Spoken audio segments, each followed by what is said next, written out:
Hello and good morning from Incline High School. It is currently 9:51 in the morning, and we're in here covering climate change with my partner Joey. Say what's up. What's up? So, our first topic, our topic is climate change. My first thing that I want to touch on is the effect on the water cycle. So our precipitation, droughts, lakes, rivers, our snowpack, glaciers, and overall, all of these things are going to touch on what effect it has on the human population as a whole. So according to Nat Geo, the increasing temperatures all around the globe affect the water cycle, basically meaning that it causes our rising temperatures and heat cause water to evaporate more often, and that really results in droughts. Like our lake has been in a drought for the last 2 or 3 years, and this can also lead to heavier precipitation, so like flooding in areas that are close, like coastal cities. So take like Florida, take the Caribbean, for example, even outside of the US, so like Costa Rica, take like Panama, for example. All these coastal cities are going to experience heavy rainfall. And with this heavier rainfall, again, comes flooding, which leads to runoff, and that can possibly be contaminated by fertilizers, oils, just dirt in general. And this can just lead into lakes, rivers, our oceans too, which would further limit access to clean drinking water or fresh water, which also affects us. And not only does it affect us, but it affects our wildlife and just anything that really depends on water. Also, our glaciers are melting. That's new. But they're melting at a very fast rate now. This will cause our sea levels to rise, at least our glaciers that are melting on land, that's causing our sea levels to rise. And it presents a people, again, because of flooding, presents a problem for the people because of flooding in coastal cities. It'll also contaminate the contamination of aquifers and freshwater lakes due to salt water because of our sea level rising. Even above sea level, the increased rate of precipitation can increase the flow of rivers and lakes. So think of Incline Village and our lake. We have a bunch of rivers leading into the lake, and if all of a sudden we get all this rainfall and it overflows, those houses on lakes are going to be gone. They're not going to be gone, but they're going to have severe flooding damage. And that is basically the effect of our rising temps and global warming on the water cycle. All right, back on the topic of like extreme weather. We could go into more detail later, but climate change has been linked to many types of extreme weather, including hurricanes and floods, what you touched on. Not only can these extreme weather events have like immediate fatal consequences, but they can also lead to major injuries and the spread of waterborne illnesses, such as wound infections, dermatitis, conjunctivitis, and ear, nose, and throat infections.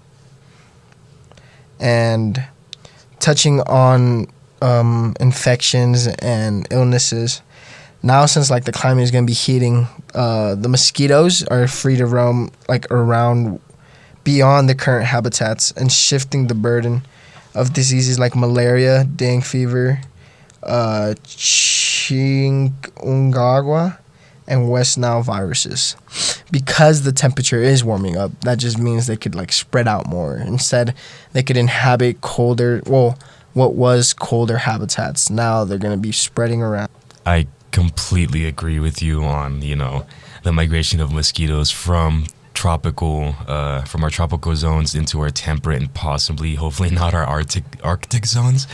But yeah, that's a very good point you brought up, Joey. And, thanks for setting me up to bring in the severity of our natural disasters and natural hazards. So with the rising global surface temperatures, the possibility of droughts increase. We have more water vapor being evaporated way more quickly than we've ever seen. And this basically becomes fuel for our hurricanes to come in more powerful, our monsoons to come in more powerful. Just it has a heavy effect on our wind speed, and this would affect us by like areas that aren't used to high wind and high wind velocities would suffer the most damage than from areas that usually live through the hurricane or like even Tornado Alley. We've been seeing in recent times that these storms have been getting a lot worse and they've been developing a lot more quickly. So just with that alone, that can possibly cause a migration of us further in up north rather than down south of our coastal cities and whatnot. Our rising sea levels kind of expose areas that aren't used to heavy precipitation and high winds and all the horrible disasters. Though the rising sea levels expose the cities that aren't used to that kind of climate. And as I said earlier, there's going to be way more natural disasters in their frequency and their just overall, what is the word I'm looking for? Their overall power in each of these natural disasters increases over time as our temperatures increase, and there's just way more common. This is not going to be good for our coastal cities. All right. Thank you, Andres. You touched on the topic about the water cycle, and I am gonna touch on how it affects our food, because it also affects our food. Yeah. In short, climate change is like putting food production at risk. It could yield the growth of wheat, maize, and other crops has been declining in many countries due to extreme heat, severe weather, and droughts. By some estimates, in the absence of effective adaptation, global yields could decline up to 30% by 2050. That's a lot. Mm-hmm. There was a new study in 2018 that found out that since there's so much also CO2 in the air, that growing conditions make the piece of rice, it actually makes it less nutritious. And as a basic grain, it reduces it. And that's just because of the CO2 in the air. That's only because of the CO2. It's only because of the CO2. That's crazy. Yeah. And climate change can disrupt so much food availability, reduce access to food, and affect food quality, like I was touching on, because of that rice. For example, projected increase in temperatures, changes in precipitation patterns, changes in extreme weather events, and reductions in water availability may all result in reduced agriculture productivity. So all that you were touching on is gonna affect also agriculture immensely. Tornado Alley is in the plains area, and that's where we grow most of our wheat. And so all these natural disasters are gonna be kind of not helping. Exactly, because it's gonna be destroying our agriculture, and it's basically just gonna make us move to spots that are we're not able to grow before. Now those are going to be able to grow, but in big places that we were able to grow a lot of our food, those aren't going to be able to be used anymore.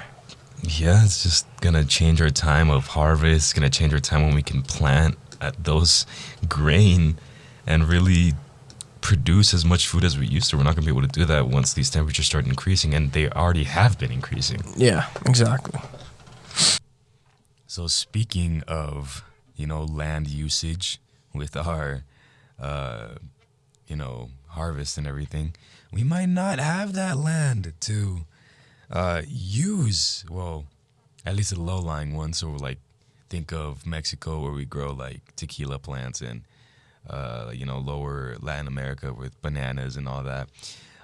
According to NASA, in the past 100 years, just the past 100 years, the sea level has risen 6 to 8 inches. Oh, damn, that's crazy. That is very crazy. And why does it matter, you may ask? Well, it matters because nuisance flooding, in other words, frequent flooding, places that get frequent floods, so again, low-lying areas like islands and coastal cities, that, the frequency of that is up 300 to 900% in low-lying areas in coastal cities. Oh, damn. So that's not good. No. The two main contributors to rising sea levels and the increase in the nuisance flooding are, one, global ice sheets and glaciers on land are melting a lot faster. That is just kind of been happening, and especially in the Arctic areas and Greenland too. Their icebergs are melting very quick, and it doesn't add much, but when it's happening at such an accelerated rate, that is going to add up, and our sea level is going to begin to rise. It already has begun to rise. Another process, number 2, is called thermal expansion. So thermal expansion, put simply, is think of an object, any object heated up, it expands, right? So think of that, but that's happening to our entire ocean. That's not good.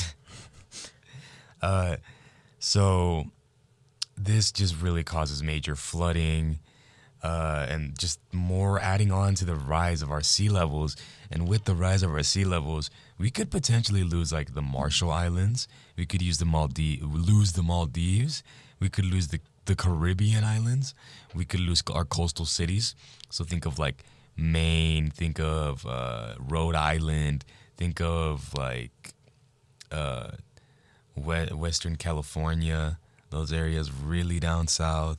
Think of like areas on the west or east coast of Mexico. So think of like a state called Nayarit in Mexico. They're very close. They're a coastal city. So that could experience a lot of flooding along with an increase of monsoons, and not so much tsunamis, but monsoons basically. It just gets a lot heavier. Winds get a lot, faster. And as a person that's been down there a lot, they're not really made for that. Like, yeah, the houses are made out of concrete and everything, but they're still using stuff made out of wood and dried leaves. Yeah, I also saw some like that like more than like $150 million like dollars worth of property in California are at risk because of like rising sea levels. Yeah, exactly. So like, and there's been articles on like Obama's estate that he has on the coast. That stuff could be under. Like, it's just crazy to think about that our sea level is rising due to our thermal expansion and just our contribution into CO2 into the atmosphere, causing the global warming, that we could potentially lose so much land. And honestly, land that's just good for fishing and everything. Yeah. It's just going to cause such a huge migration of us and animals further, up high, like north and whatnot. That's just going to cause major migrations. And I don't know if we're going to be able to sustain so many people in one concentrated area without producing even more CO2. Yeah, exactly. Because people are going to be like having to move all the time because of just like what's happening, you feel? Yeah. Like the monsoons, like what you're talking about. Like there's a study in that said that that last year, weather-related disasters around the world uprooted around like 30 million people, more than the population of the 14 largest cities in the U.S. combined. So there's just gonna be like a lot of people moving in one spot, and it's just it's gonna be worse for all of us too. Yeah. It's just and it's not gonna help us at all. It really isn't. There's like, you got to think about all these people, like just that one person. Say they have like a 3-person family, 4-person family. And if each of those people has their own car, and just the things, stuff stacks, especially with people. Not so much wildlife, but then again, wildlife could be pushed out of their natural habitat. Yeah. And that could just lead to many extinction events. Exactly.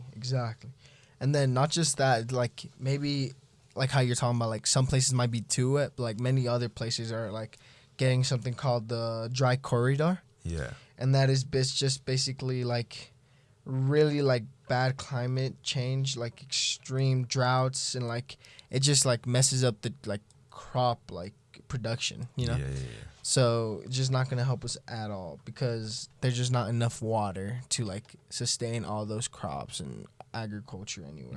Yeah, it's weird. It's we're stuck in an ocean and not a drop to drink is our basic situation, because once sea levels begin to rise, I think I mentioned this earlier, but our aquifers begin to get contaminated, our freshwater sources begin to get contaminated, and it's just not good. Exactly.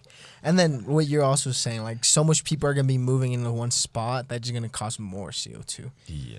Because like farmers are gonna be moving because of the dry corridor. They're gonna be moving because they can't like grow anything there, so they're gonna move to bigger cities where it is easier to grow. I guess like somewhere like that, and there's gonna be more people coming into one spot. Yeah, people are gonna move where it's safe, basically, and that's gonna be areas where we do have space to grow our plants, our crops, and just more and more people being there is not gonna be good for the crops, and just anything in our current situation, really.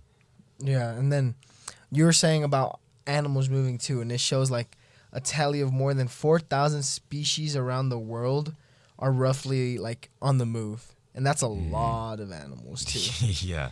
And then the ones on land are moving on average more than 10 miles per decade, while marine species are moving 4 times faster than that. So like there are a lot of species moving way more like quickly than others. And then like the Atlantic cod and the Europe's purple emperor butterfly like have been moving quickly, like around more than like 125 miles in a single decade. That is so there's just gonna be like a lot of like there's gonna be people migrating, and then there's just gonna be a lot of animals migrating. Yeah. And then not just that, like what you were saying, a lot of animals are also just gonna lose their habitat. Yeah. Like polar bears, they can't stay in any other climate other than the cold. And other than the cold. You feel? they're good swimmers. They're just not made to swim. Exactly. And like mountain gorillas, they could only stay in one specific spot because of like the altitude and all that, and they can no longer, because like it's just getting so hot for them. They're just gonna have to move no matter what. Yep. And then snow leopards too, like No, it's snow leopards. like they could only also live in certain spots too. Colder areas. Exactly. So it's just messing it up for a lot of animals too, not just people, and a lot like it's both things like living. It's all of us. Mm-hmm. And then the thing that sucks is that we cause this, you know? Yeah. That like humans cause this. We're the ones burning fossil fuels. We're the one that produces more livestock than we're supposed to. We clear trees. Yeah. We just create a lot of heat trapping gases that just trap a lot of stuff in our atmosphere. Mm. We do a lot of things like burning coal and gas, cutting down forests, deforestation. Yeah. That like also doesn't help at all. It does not. In like what I was touching on, increasing livestock farming. That's not going to help us at all either, because we're just constantly like killing more animals than we're supposed to. You're killing more animals, and then if it goes into the cattle industry, you're producing more methane, which also traps more heat. Exactly. And then gases are emitted from equipment and products that use like these gases. We've been doing this for a while too. And then like it just doesn't help at all. Like, and humans are the ones that like did a lot of this too. And like, we're just figuring out how to make it a little bit less pollutant, because it took us like 10, 20 years to figure out cigarettes kill. Exactly. And if back then it was more like most efficient way possible, doesn't matter what it takes. And but at least it leads back to like the Industrial Revolution, where people were coming up with all sorts of ideas. Mm-hmm. And the train, burning coal at a high rate with intercontinental trains, and then moving into petrol with the Ford Model T. It was just about efficiency and not really about what happens if I do this. Exactly. Like the carbon dioxide levels in the last 100 years have grown from 280 to 420. That's a lot. It's a lot. And then, like, it just, like, sucks, because also there was a recent study that between 2011 and 2020 was the warmest decade ever, with global average temperature reaching 1.1 Celsius above the pre-industrial levels in 2019. Yeah, and even now, like, I think it was on Monday, they were saying, or it might have been Monday or Sunday, they always say it's like, it's the hottest day of the year ever recorded. It's another record, this and that. And it was.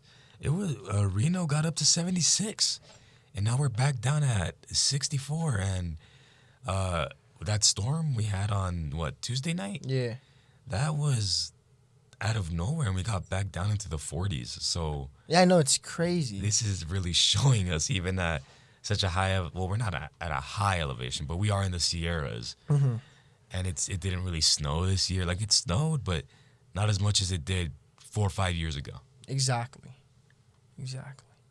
And then it's just like, because also climate change, doesn't it just make like crazy things? Like it could go from like hot to like cold instantly. Yeah, how we were looking And that's at. basically what.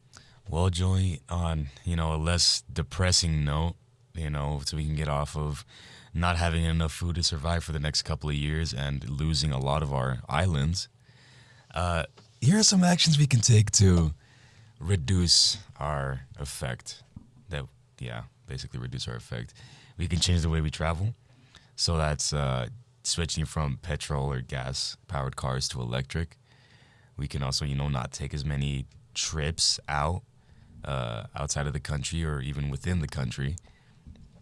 We can also switch to, it's all been said before, solar energy, wind energy.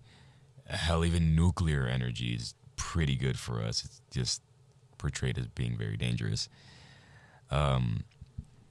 We can also take smaller steps, so stuff that's more easy to do and more manageable for everybody to do. Even like unplugging everything electrical. So think of our extension cords. Think of TVs. Even just unplugging those, even when they're turned off, that helps reduce our carbon footprint. Because if you really think about it, most of our energy, or most of our electric energy, is coming from a not steam powered but coal powered turbine making that electricity. Yeah. Like I said, with shorter trips, we can also do people can start biking to work instead of driving their car. People can start carpooling. Public transportation even helps, because even some of the buses that we have in Reno are electric. Oh, really? Yeah, some of the I buses know. up there are electric, or down there rather. Just these simple steps, when everybody contributes, really adds up to just lower our entire footprint. We can also take steps to reforestation, so replanting trees and all sorts of plants. Doesn't just have to be trees.